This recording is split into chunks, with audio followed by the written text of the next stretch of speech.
Bon, Jonathan, ici, on a les deux extrémités, ou presque, de Vinci. On va avoir une Brigitte, ce qui est le ticket d'entrée, et on va avoir la version quasiment ultime avant le modèle supersonique, qui est en construction derrière nous d'ailleurs, la version Marianne. Quelles sont les vraies différences entre les deux? Alors, ça va être le niveau de finition qui va évoluer et le niveau d'exclusivité. Chez nous, la gamme, c'est 4 modèles. C'est Brigitte, Adèle, puis Marianne et Eugénie.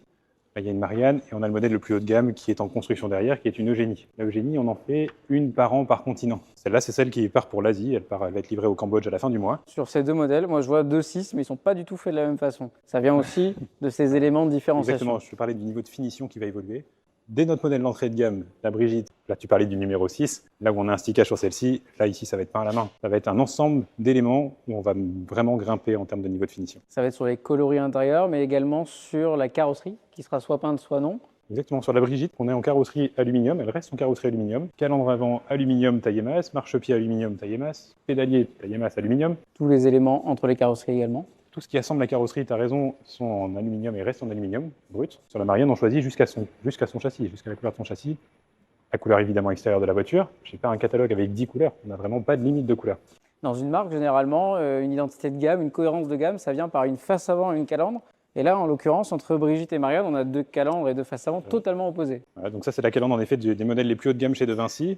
Une nouvelle calandre en fibre. Rien qu'avec ces éléments sur la face avant, on va se permettre, entre ces deux éléments ici qui sont en aluminium, et ici on se retrouve avec une seule partie seulement en fibre. Là, pour le coup, on va gagner 2,3 kg entre les deux faces avant. Donc fibre de carbone qu'on retrouve sur Marianne ici, mais qu'on va retrouver aussi, si sur la coque mes arrière. souvenirs sont bons, sur cette partie-là.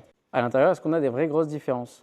Oui, on n'a pas la même motorisation, ce n'est pas le même moteur. Même si la puissance en kilowatts net restera la même, donc des voitures électriques, je le reglisse au passage. Le moteur pour la Brigitte et pour la Adèle, c'est un moteur qui pèse 1048 kg. Sur celui-ci, on va être sur un moteur de 30 kg.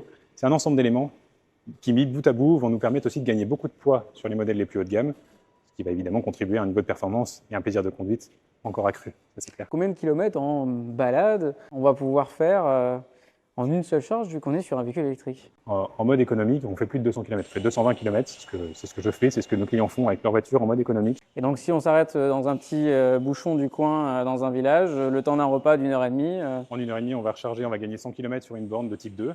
On va gagner 100 km d'autonomie, ce qui fait que dans la journée, sans problème, vous pouvez parcourir 300 km.